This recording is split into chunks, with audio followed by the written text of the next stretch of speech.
This is a demonstration of the ability to create decision table rules within the SAP HANA Rules Framework rule builder. I will create a simple decision table example and show how to create column expression conditions, add an output, and show some of the formatting techniques. The application I'm using in this example is one created for the banking industry. It demonstrates SAP HRF features such as vocabularies, rule templates, rule services, actions, outputs, and of course the rules themselves. The rules can be seen in the Rule Builder tool and can be tested using simulation. I will now create a new rule using the HRF Web Application Rule Builder.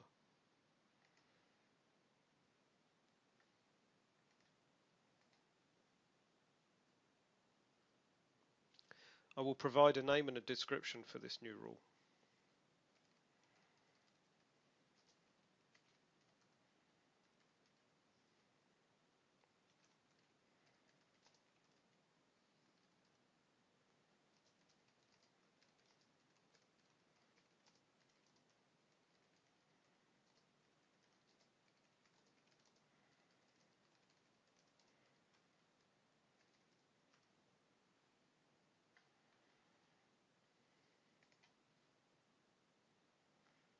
I can now create column expressions and label them with an optional alias.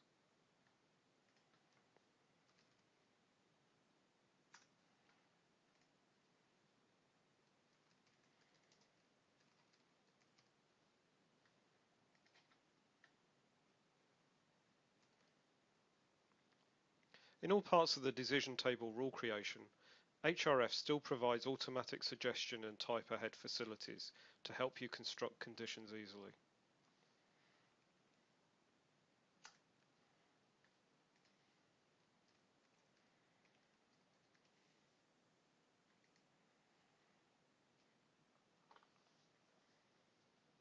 I will change the hit policy to be first match so that the first matching condition will be accepted as the rule trigger.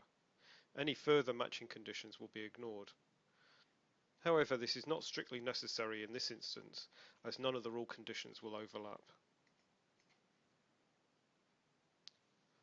My first condition is going to check for credit ratings between 0 and 3 for customers that are not homeowners.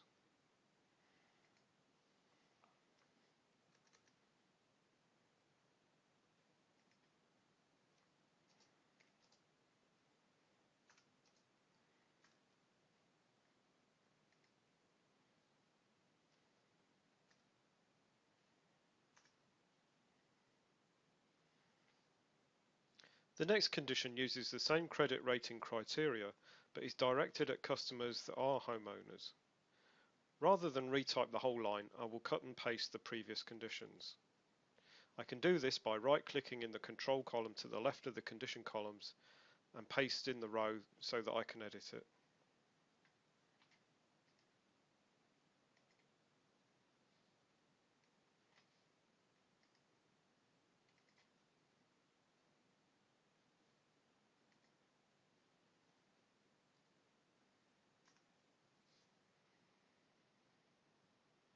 You can see how HRF merges cells when repeated adjacent text is met. This allows more clarity when viewing the condition expression, as large decision tables can consist of many rows and columns.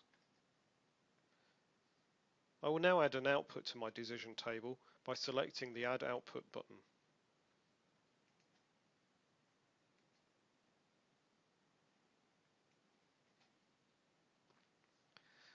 Note that I can only choose one output per decision table.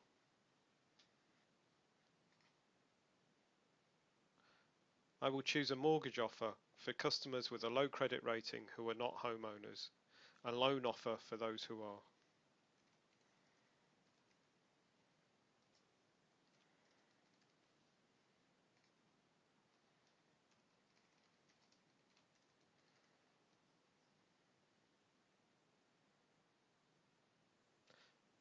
I now need to add values for the output parameters depending upon the data type of the parameter.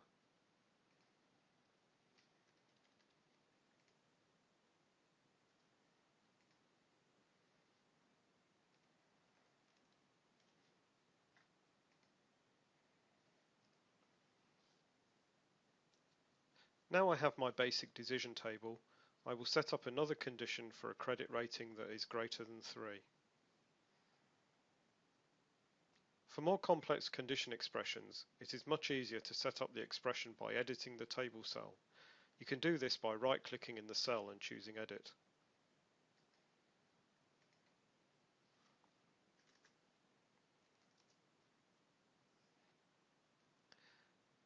Note that the column expression text is also contained in the edit box to allow the finished condition to be seen in its entirety. However, only the expression area can be modified.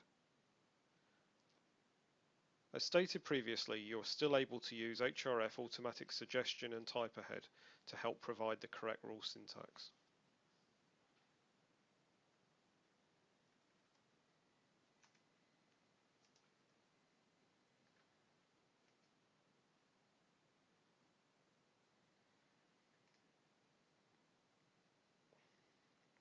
I will leave the value for homeowner blank in this latest condition. An empty cell enables this condition to be satisfied irrespective of the value of homeowner. I will now enter output values for the final condition. In this instance, I will add an investment offer for the higher credit rated customers and provide rule expressions instead of simple text and numerics.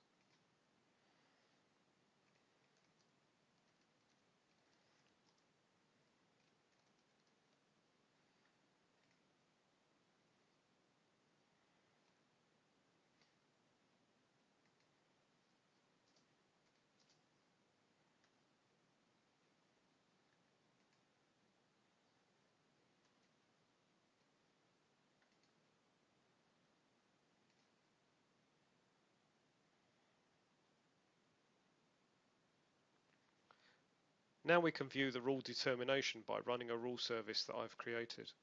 The rule has been assigned to this rule service by its association to the same output.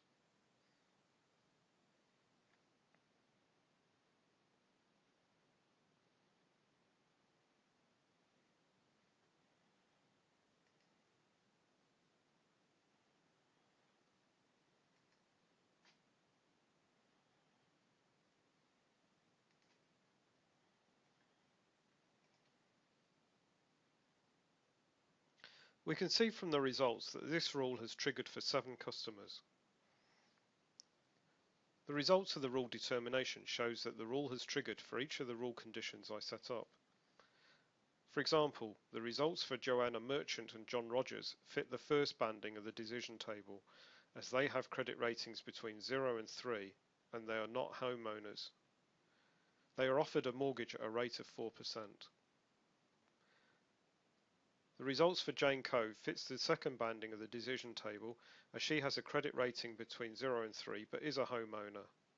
She is offered a loan at 6%. We can also look at the results for the 4 remaining customers. They all have a credit rating higher than 3 and may or may not be homeowners.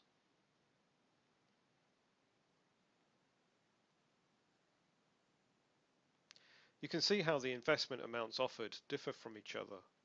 This is because the rule expressions associated with the output parameters calculate the data values directly from the SAP HANA database customer table.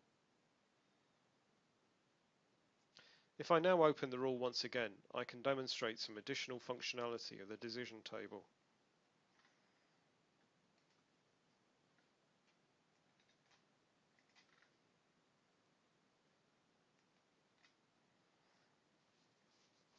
I can add actions to the decision table conditions.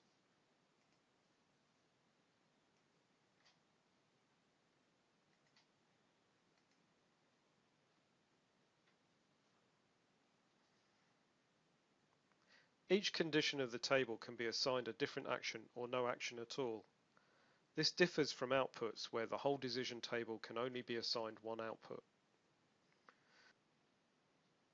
I can also expand and collapse the parameter sets that belong to actions. This provides extra space, allowing the condition expressions to be read more easily. Actions and outputs have been described in a previous lesson. Please refer to that lesson for more information about them.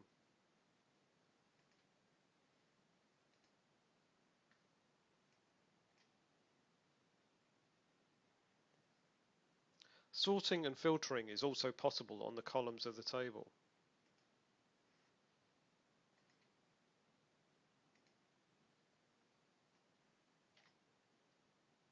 You can see that the condition bands are now displayed alphabetically by the offer description, and a sort banner has been added to the table.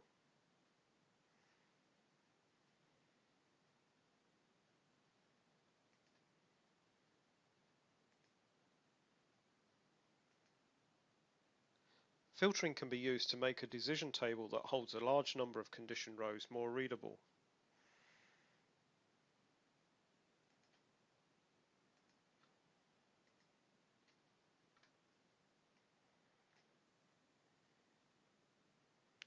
The decision table now only shows the condition where a customer is a homeowner. The table banner shows that the filter is in operation.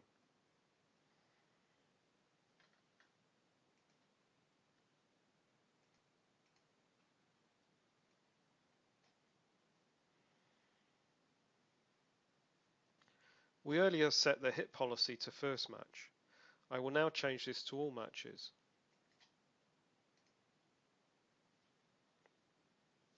To demonstrate the functionality, I need to change the rule conditions so that they now overlap. I will edit the conditions and change the credit rating so that multiple conditions apply to customers.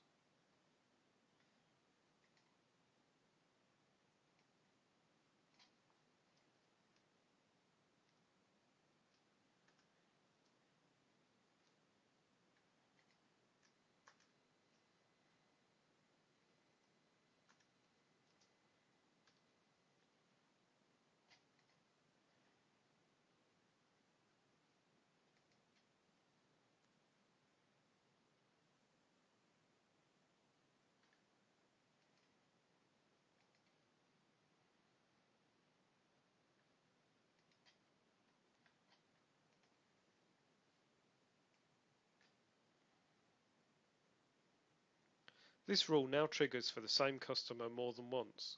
For example, James Doherty now receives both the mortgage offer and the investment offer.